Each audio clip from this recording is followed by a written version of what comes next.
Pinagpalang araw sa lahat, ako ang inyong gurong kachikahan, kakwentuhan, karamay at kasama sa kaalaman, Ginoong Crispy. Summer na at mainit na talaga ang panahon. Kaya naman ang daming estudyante ang nagre-reklamo sa sobrang init ng panahon. Iba na talaga ang mundo dahil yan sa climate change. Pabago-bago na ang panahon. Parang ikaw, pabago-bago ng gusto. Pero sa totoo lang, tayo rin naman ang may kasalanan kung bakit ganito ang init ng mundo. Wala tayong disiplina at saan-saan tayo nagtatapon ng basura, nagsusunog at iba pa na nakakaapekto sa pag-init ng mundo.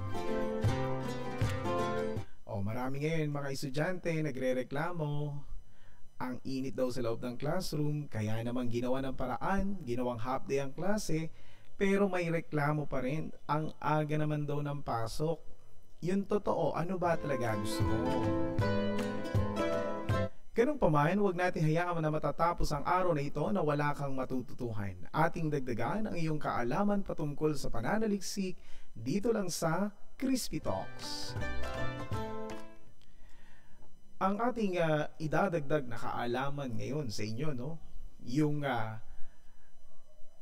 layunin, gamit, metodo, at etika ng pananaliksik. Pero bago yun ay ating balikan ang uri ng pananaliksik batay sa klase ng pagsisiwalat ng datos. Una, quantitative at pangalawa, yung qualitative.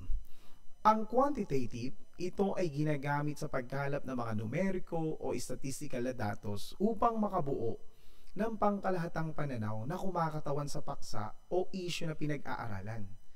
Ang qualitative naman, ginagamit sa pagkalap ng datos ng mga karanasan ng tao sa kanilang ginagalawang lipunan na hindi maaaring isalin sa numerikong pamamaraan upang makita ang magkakaibang realidad ng paksa o issue na pinag-aaralan. Kumbaga, ang qualitative o kwalitatibong pag-aaral ay isang uri ng pag-aaral na nagsisiyasat ng malalimang maunawaan ang iba't ibang opinyon, dahilan, motibasyon, kilos o gawi, karanasan at layunin ng isang tao o pangkat. Ito ay naghahayag ng resulta na hinggil sa mga suliraning inilahad kung saan ito'y nakakapag-develop ng inisyal na pag-unawa. Samantalang ang quantitative o kwantitatibong pag-aaral ay isang uri ng pag-aaral na ginagamitan ng mga numerical na datos upang matukoy ang sagot sa mga suliranin o problemang inilahad kung saan ay nagmumungkahi ng planong gawain. Ito ay sinasagawa sa paraang matematikal, computational at statistical. So yan ang dalawang uri ng pananaliksik batay sa klase ng pagsisiwalat ng datos. Ngayon ating talakayin ang layunin, gamit, metodo at etika ng pananaliksik. Ang pagsusuri ng pananaliksik sa Pilipino ay pag-aanalisa upang mapag-aralan at mabigyang kasagutan ang problema. Ito ang prinsipyo na ginagamit kung nais ipakita ang paghihimay-himay ng isang buong pag-aaral. Dito hinihimay ang paksa sa mas maliit na bahagi at maunawa ang mainam ang bawat detalyeng nakapaloob dito. Layunin ng pagsusuri ng pananaliksik ay makakita ng mga balangka sa pagbuo ng isang saliksik. May 4 na bahagi ang pagsusuri ng pananaliksik. Unahin natin ang layunin ng pananaliksik. Isinasaad sa layunin ng mga dahilan ng pananaliksik kung ano ang ibig matamo pagkatapos maisagawa ang pananaliksik sa napiling paksa. Maaring panlahat at tiyak ang mga layunin. Panglahat ang layunin kung nagpapahayag ito ng kabuang layon o nais matamo sa pananaliksik. Tiyak ang layunin kung nagpapahayag ito ng partikular na pakay sa pananaliksik sa paksa. Okay? Sa layunin pananaliksik sa bahaging ito, inilalahad ang nais makamit sa pamamagitan ng pananaliksik. So, ibig sabihin, ang layunin ng pananaliksik, ito ay tumutukoy sa adhikaing nais patunayan, pabulaanan, mahimok, maiparanas, o ipagawa ng pananaliksik. Sinusulat ito bilang mga pahayag na nagsasaad kung paano masasagot o matutupad ang mga tanong sa pananaliksik. Kapag natapos ng isulat ang buong pananaliksik, alalahaning balikan ang mga layunin at siguraduhing natupad o nagawa nga ang mga ito. Kung hindi nasagot sa konklusyon ang mga layunin, maaaring hindi nasunod ang wastong proseso. Lumihis sa focus ng pananaliksik o na iba ang tunguhin nito. So, ibig sabihin, ang mga layunin, no, ito yung dahilan mo kung bakit mo gagawin yung iyong pananaliksik. Karaniwan ito ay tanong, no, kung paano isasagawa o sinasagot yung tanong na paano mo gagawin yung pananaliksik o ano yung kalalabasan ng iyong pananaliksik. So, paano nga ba bumuo ng layunin? Ang mga layunin ng pananaliksik ay kadalasang nabubuo pagkatapos mailatag ang mga tanong sa pananaliksik. Ibinubuo dito ang mga bagay na nais makamit sa pananaliksik. Sa pagbuo ng layunin ng pananaliksik, mahalagang isalang-alang ang mga sumusunod. Una, nakasaad sa paraang ipinaliliwanag o maliwanag na kalahad kung ano ang dapat gawin at paano ito gagawin. Pangalawa, makatotohanan o maisasagawa. At panghuli, gumagamit ng tiyak na pandiwa at nagsasaad ng mga pahayag na maaaring masukat o patunayang bilang tugon sa mga tanong sa pananaliksik. So ito pala ay mga pahayag na maaaring masukat. So pwede tayong gumamit ng mga pandiwa at narito yung mga halimbawa ng pandiwang nagpapaliwanag ng proseso. Una, matukoy, maihambing, mapili, masukat, mailarawan, maipaliwanag, masaliksik, makapagpahayag, maihanay, maiulat, makapag-ulat, masuri, makasuri, nakapag-organisa, makilala, makapaghulog, makabuo ng konsepto, mailahad, maibuod, makagawa, makapili, maisa-isa, magamit, makagamit, nakapagsasagawa at matalakay. So yan ang ilang mga dapat tandaan sa pagbuo ng layunin ng pananaliksik. Pangalawa, yung gamit ng pananaliksik. Sa gamit ng pananaliksik, isinasagawa ang pananaliksik upang tumuklas ng mga bagong kaalaman at impormasyon na magiging kapaki-pakinabang sa mga tao. Ano ba yung magiging gamit ng iyong pananaliksik? So isinasagawa ang pananaliksik upang tumuklas ng mga bagong kaalaman at impormasyon na magiging kapaki-pakinabang sa mga tao. Isang halimbawa ang bagong lumabas na datos na malaki ang tsansang maging malilimutin ang isang tao batay sa dalas ng kanyang paggamit ng smartphone at internet. Ayon sa pag-aaral ni Dr. Lee Hadlington, may direktang kaugnayan ng pagbababad sa internet at paggamit ng smartphone sa unti-unting paghina ng isip at memorya ng isang tao. So ano ba yung mga gamit ng pananaliksik? Una, maaaring gamitin ang pananaliksik upang bigyan ng bagong interpretasyon ang lumang impormasyon. Maaaring sa paglipas ng panahon ay magkaroon ng panibagong imbensyon na may kaugnayan sa dating pananaliksik. Halimbawa, noon ay pinupuri yung pagtuklas ng paraan upang mapabuti ang produksyon ng ilang uri ng pagkain sa pamamagitan ng GMO o Genetically Modified Organism.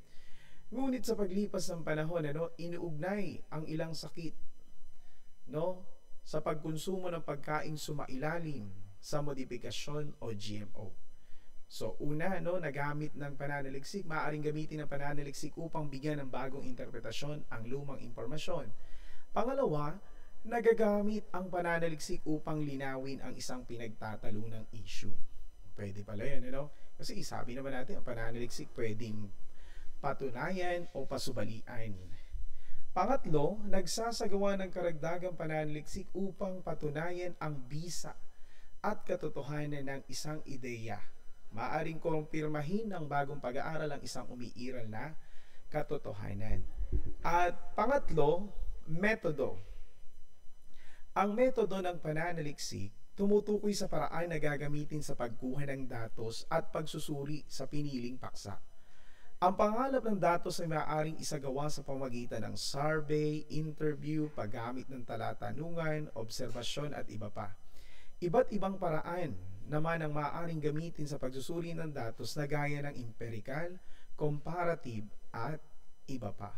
So ibig sabihin, ang metodo ng pananaliksik inilalahad yung uri ng kasangkapan o instrumentong gagamitin upang maisagawa ang pamamaraan ng pananaliksik. Siyempre nakabata yan sa disenyo at pamamaraan ang instrumento.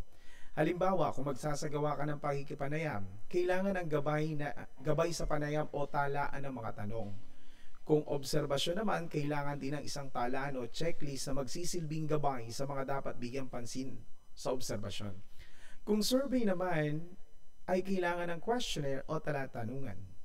Kailangan laging nasa isip na mananaliksik kung masasagot ng instrumento ang mga suliranin ng pananaliksik. At ang metodo o metodolohiya ay matatagpuan sa Kabanata 3 ng isang buong pananaliksik. Okay? At panghuli, etika ng pananaliksik. So, dapat meron tayong mga prinsipyo na dapat tandaan. Pagdating sa etika ng pananaliksik, una, pagkilala sa pinagmulan ng mga ideya sa pananaliksik.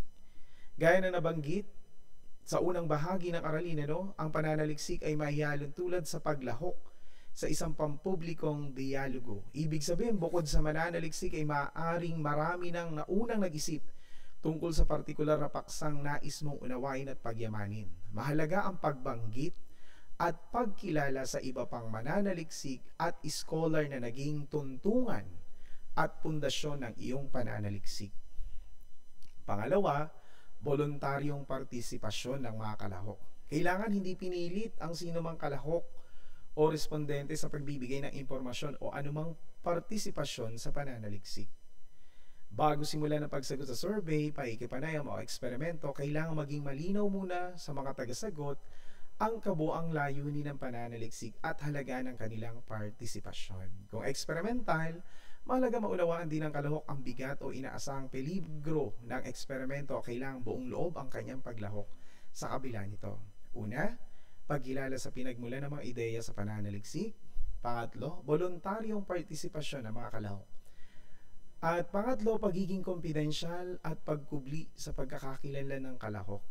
So, kailangan hindi natin basta-basta ilalabas yung pagkakakilanlan.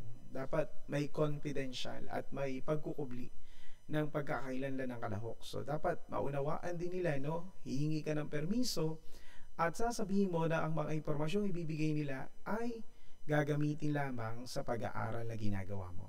At pang-apat, ito madalang tong gawin, pagbabalik at paggamit sa resulta ng pananaliksik. Mahalaga ipaalam sa mga tagasagot ang sistematikong pagsusuri ng mananaliksik sa kinalabasan ng pag-aaral. Madalas na nararamdaman ng mga kalahok, lalo na yung mga komunidad na ginamit lamang sila ng mananaliksik upang kumuha ng datos at pagkatapos ay parang bulang nawawala ang mga ito.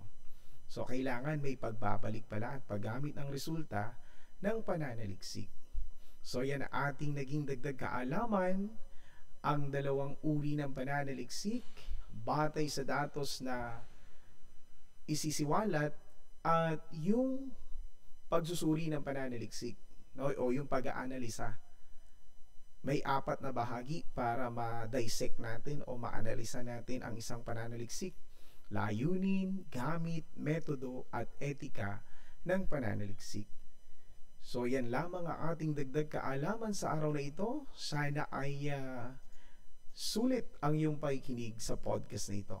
Kaya naman, muli ang podcast na ito ay nagpapaalala na huwag natin nakayaang matatapos ang araw na walang madadagdag sa iyong kaalaman. Muli ito ang inyong gurong kachikahan, kakwentuhan, karamay at kasama sa kaalaman, Ginoong Crispy.